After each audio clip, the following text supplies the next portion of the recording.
वर्षों से लगातार भारतीय जनता पार्टी द्वारा जो संचालित सरकार है उसके ऊपर एक प्रश्न चिन्ह खड़ा होता चला आया है कि ये देश के संवैधानिक संस्थानों का बेजा इस्तेमाल करती है। कई तर्क इस पे दिए जाते हैं, इसके पक्ष में भी और विपक्ष में भी दिए जाते हैं, और वो कहती है कि नहीं, हम कानून सम्मत कार्रवाई करते हैं। लेकिन जिस तरह के घटनाएं जिस तरह की घटनाएं सामने आ रही है और जो देखने को मिल रहा है, हमें ऐसा लगता है कि राजनीति ने एक तरह से स्वतंत्र, जिसे हम न्यायपालिका पे प्रश्न खड़ा करने की मेरी हैसियत नहीं, हम खड़ा नहीं कर सकते हैं, लेकिन जो फैसले आते हुए सामने दिखाई दे रहे हैं, ये साफ उसमें सरकार की एक झलक दिखाई दे रही है। निश्चित तौर पे लोगों के मन में बहुत सारे सवाल खड़े होंगे और वो उस पर चर्चा करेंगे। हम उनके फैसले पे सवाल खड़ा नहीं कर रहे हैं, लेकिन चर्चा तो होगी ही होगी। एक क्रोनोलॉजी शब्द आया है इस सरकार के आने के बाद में। जब घटनाओं का क्रमानुसार आकलन करते हैं और देखते हैं तो उसमें साफ दिखाई देता है कि कौन-कौन से लोग इनके साथ-साथ और किस तरह से उन सारे संवैधानिक संस्थानों को इन लोगों ने अपने आगोश में ले लिया है, और अब वो जैसा चाहते हैं वैसा होता है। राहुल गांधी के इस घटनाक्रम पर यदि गौर करेंगे तो आज मैं देख रहा था, हालांकि इस पार्टी ने भी कांग्रेस पार्टी ने भी अपना पक्ष रखा है और उसने अपना प्रेस कॉन्फ्रेंस किया है, लेकिन यह बात बिल्कुल सही है कि यह मामला 2019 के में एक भाषण के दौरान उनकी जो बात थी उसको लेकर के 3 जगहों पे एफआईआर दर्ज की गई, सूरत में भी, बिहार में भी और रांची में भी दर्ज की गई। उस मामले में 2021 में एक सुनवाई हुई, उस जगह पे राहुल गांधी खुद जाते हैं सूरत में और अपनी उपस्थिति दर्ज कराते हैं। वो श्री दवे, माननीय जस्टिस श्री दवे के सामने अपनी उपस्थिति दर्ज कराते हैं। थोड़ा सा और मामला जब आगे आता है तो आपको जानकारी होगी कि 7 मार्च 2022 को जो पिटिशनर रहता है, जो कंप्लेन करने वाला व्यक्ति रहता है, वो जाके खुद अदालत में उसे स्टे ऑर्डर लेता है और बोलता है कि नहीं, इस पर कार्रवाई नहीं होनी चाहिए। बात यहाँ खत्म नहीं होती है, बात शुरू तब होती है जब इस साल फरवरी में 7 तारीख को जब राहुल गांधी जबरदस्त तरीके से अपना परफॉर्मेंस दिखाते हैं सदन में और सरकार को घेरने का प्रयास करते हैं। वही व्यक्ति जो मार्च 2021 से 2022 से 2023 मार्च तक व्यक्ति बिल्कुल शांत पड़ा रहता है, अचानक उसकी नींद खुलती है और वो पुनः चला जाता है कोर्ट में, और कोर्ट में जाके 16 फरवरी को 7 फरवरी को ये भाषण देते हैं और 16 फरवरी को जाके कोर्ट में कहता है कि त्वरित इस पे कार्रवाई की जाए और हमें जल्द से जल्द इस पर डिसीजन चाहिए। और अगले 1 महीने के कार्रवाई के बाद में कोर्ट डिसीजन ले लेती है। कोर्ट जो डिसीजन लेती है, कानूनी पक्ष, चूंकि हम कुछ ढूंढ रहे थे इसमें, हमें यह भी दिखाई दिया कि इस तरह के मानहानि के केस में अधिकतम सजा 2 साल बामुशक्कत कैद की सजा होती है। अभी तक जो इस तरह के मानहानि के मामले आए हैं सामने दिखाई दिया है, 99.9% ऐसे केस होते हैं जिसमें अधिकतम सजा नहीं दी जाती है। वो 1 महीना, 2 महीना, 4 महीना, 6 महीना। यदि 1 साल 11 महीने 29 दिन की भी सजा होती तो राहुल गांधी की सदस्यता खत्म नहीं होती। मजे की बात यह है कि पूर्ण रूप से 2 साल इसलिए इसको पूरा किया गया, या टॉप लेवल पर इसलिए इसको ले जाया गया ताकि उनकी सदस्यता खत्म हो। अब सवाल ये उठता है कि क्या कोर्ट को इस बात की जानकारी थी या नहीं थी? क्या ये एक एंगल ऐसा है जो हमें नहीं देखना चाहिए, इस पर चर्चा नहीं करनी चाहिए? दूसरी बात, ये तो कानूनी एक पहलू हो गया। दूसरी बात, चुनाव आयोग जो 350 पन्नों का एक फैसला जो कोर्ट ने दिया, चुनाव आयोग ने क्या अगले आधे घंटे, 45 मिनट या 1 घंटे 2 घंटे में उसने फैसले पढ़ लिए? और नियम तो यही कहता है कि जब आप अयोग्य घोषित हो गए तो उस जगह पे चुनाव आयोग को घोषणा करनी ही है और वहां पे चुनाव कराना ही है।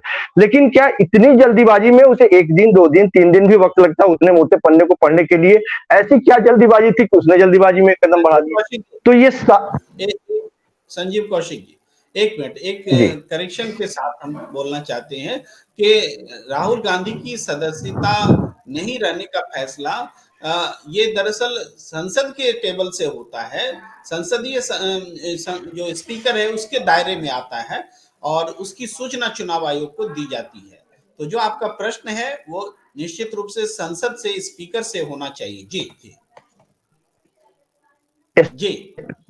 स्पीकर के साथ साथ सर, जब इस तरह की घटनाएं होती है तो स्पीकर भी 2 कदम आगे बढ़ के राष्ट्रपति से इसकी मंजूरी ली जाती है सर, उसके बाद में इनकी सदस्यता खत्म होती है। लेकिन ये सारा मामला जितनी हड़बड़ी और जल्दीबाजी में जो सारा मामला दिखाई दिया, क्या अदालतें, सदन, स्पीकर, चुनाव आयुक्त, ये सारे लोग इतनी जल्दीबाजी में थे क्यों?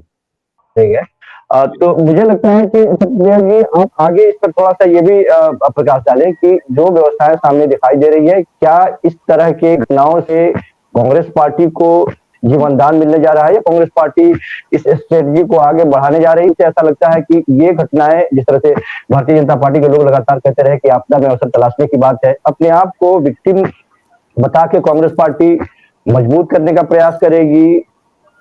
क्या हो पाएगी यदि ऐसा सोचती है तो? आपको क्या लगता है? चलिए मान लीजिए आज राहुल गांधी जी के साथ अन्याय हो रहा है, कल को राहुल गांधी जी की पार्टी सत्ता में आ जाए और प्रधानमंत्री कोई भी हो, राहुल गांधी हो या कोई और हो, तो क्या स्थिति बदल जाएगी? क्या मानते हैं संजय? ये देखिए, ये अविश्वास का कारण ये है कि पूर्ववर्ती सरकारों को भी लोगों ने देखा है और वर्तमान सरकारों को भी लोगों ने देखा है। और ऐसा होता है कि जिस चीज की आलोचना हम जिस कदम की आलोचना इस सरकार की करते हैं, जब पीछे मुड़ के देखते हैं तो ऐसा लगता है कि पूर्ववर्ती सरकारों ने भी ऐसा किया है। जब हम मुड़ के देखते हैं कि नहीं, राज्यपाल की भूमिका में केवल वर्तमान में यदि किसी न्यायाधीश को यदि जगह दे दी जाती है तो हम सवाल खड़े करते हैं, तो वो लोग भी तर्क के साथ 3-4 नाम निकाल के सामने रख देता है। इन सबसे इतर एक व्यवस्था की बात कर रहे हैं सत्यदेव जी, और लगातार उनका प्रयास, अभी तक जितनी बार भी मैंने जुड़ा, वो एक नई व्यवस्था की बात कर रहे हैं। वो उन पुरानी रूढ़िवादी व्यवस्थाओं को, जिसके वजह से ये पानी ठहरा हुआ है, हम सिर्फ लगातार उसको अपनी सरकारों को बनाना, हमारा उद्देश्य किसानों को बचाना, बनाना और उसे संचालित करना है। मूल उद्देश्य से जब भटक जाते हैं तो इस तरह की व्यवस्थाएं पैदा होती है और इस तरह के लांछन भी रखते हैं। तो उससे इतर एक नई व्यवस्था कायम करने की बात कर रहे हैं, इनकी चिंता ये है। लेकिन मैं सिर्फ ये कह रहा हूं कि यदि आज बड़े नेता के साथ इस तरह की घटनाएं होती हैं तो उन तमाम विपक्षी पार्टियों को एकजुट होकर के उनके साथ खड़े होने की तो जरूरत है ही, और वो खड़े हैं ही। लेकिन साथ साथ वो लोग जो सचमुच में लोकतंत्र के पारंपरिक व्यवस्थाओं में यकीन करते हैं, उन्हें भी जुबान खोलने की जरूरत है। लेकिन दुर्भाग्य से इस सरकार में वो 1 मैन 2 मैन आर्मी का से चलता है। किसी की जुबान, बहुत सारे लोग बोलते हैं कि हम लोग बहुत संवेदनशील हैं या फिर बहुत ज्यादा रहने वाले लोग हैं, संस्कारी लोग हैं, लेकिन मुझे लगता है कि ये रहती है कि आप सरकार के कुछ लोगों के व्यवस्था के बात से अलग आप अपने विचार नहीं रख सकते हैं, और उसका खामियाजा भी देखा है, सरकार के लोगों ने देखा है और हम लोग भी इस चीज को महसूस करते हैं। ये खामोशी इस तरह की बातों पे ये बहुत खतरनाक है। और मुझे लगता है कि नई पार्टी तो कांग्रेस पार्टी की तरफ से यदि हम एक नजरिए नजर की, कांग्रेस पार्टी में राहुल गांधी ने तो अपना काम कर दिया है। पिछले कई महीनों से लगातार यात्राएं, कई हजार किलोमीटर की यात्राएं, उन्हें जितना करना था वो कर देना था। कांग्रेस पार्टी को ये सोचना है कि क्या वाकई उनको हमेशा एक राहुल गांधी, इंदिरा गांधी, सोनिया गांधी चाहिए, या फिर उसके बाद जो बाकी लोग हैं उसमें से भी कोई इस तरह का नेतृत्व करने वाला और मेहनत करने वाला, पार्टी को खड़ा करने वाला अपनी जिम्मेवारी लेगा। ये महत्वपूर्ण सवाल है। क्या राहुल गांधी के इस लकीर को आगे बढ़ाने का प्रयास किया जाएगा, और राहुल गांधी कितने मजबूत होते हैं, ये लाख टके का सवाल है जी।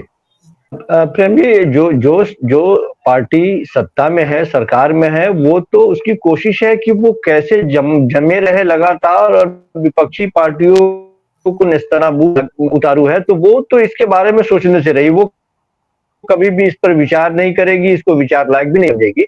लेकिन जनता को यदि समझाए कि इस तरह की प्रणाली, जो खामियाजा आज हम भुगत रहे हैं वो हमें भुगतने की नौबत नहीं आएगी। हम अपने आप में मजबूत होंगे, हमारे हाथ में पावर होंगे, हम ताकतवर होंगे, और सचमुच में जनता ताकतवर होगी। जो बात हम कहते तो हैं कि हम मालिक हैं, लेकिन क्या जनता आज मालिक है? बिल्कुल नहीं। आज के वक्त में केवल और केवल वोट देने के लिए हम जाते हैं, उसके बाद में हमारे हाथ में कुछ नहीं रहता। तो उस तरह की प्रणाली यदि विकसित हो, जनता को यदि एहसास कराया जाए, तो जनता उनसे सवाल जवाब करेगी और जनता उनसे पूछेगी। मुश्किल ये है कि जो लोग सत्ता में बैठे हैं वो तो इन सारे मानदंडों को ध्वस्त करने पर तुले हैं। वो तो एक दलीय प्रणाली की, मुझे लगता है कभी कभी कि वो उनके जहन में ये भाई है, चीन के जैसे वो चाहते हैं कि कर दिया जाए और चीजें दिखाई दे रही है। तो ये एक खतरनाक प्रवृत्ति है जो लोगों के बीच में जाके बताने की जरूरत है, लोगों को जागरूक करने की जरूरत है। और लोग जब खड़े होंगे, हमारी बातों को जब लोग समझेंगे कि हमारा इंटरेस्ट क्या है और हम करना क्या चाहते हैं, हम किसे मजबूत करना चाहते हैं, हम जनता के अधिकारों को मजबूत करना चाहते हैं या जो सरकार जम गई है उसे और मजबूत करना चाहते हैं। हम अपने अधिकार की बात जब करते हैं तो सरकार जब चाहती है हमारे ही अधिकारों का दमन करती है। तो जो निरीह जनता है, यदि उसको उसके पक्ष में समझाया जाए और वो खड़ा जी, जी। मैंने इससे के बाद जानी जरूर है, तब लोग हमारे साथ खड़े हों और उसके बाद में, क्योंकि ये परिवर्तन होगा कैसे? ये बात बिल्कुल सही है। मुझे याद है कि पिछली बार जब हम बैठे थे तो मुझे लग रहा था कि क्या राजनीतिक एंगल से मैं नहीं दिख रहा था, लेकिन सचमुच में यदि इतने बड़े परिवर्तन की बात ज़हन में है, तो बगैर राजनीति किए और बगैर उस शीर्ष पे पहुंचे हुए व्यवस्था में परिवर्तन संभव नहीं है। तो पहले हम अपने आप को उस जगह तक ले जाने के लायक बनाएं, काबिल बनाएं, कुर्सी पर बैठने के लायक बनाएं, उसके बाद में परिवर्तन संभव है। और ये एक लंबी लड़ाई है, जिसमें हिम्मत भी नहीं हारनी है, जिसमें लगातार निरंतर प्रयास करते रहने की जरूरत है, तब जाके कहीं हमें सफलता मिलेगी। जी।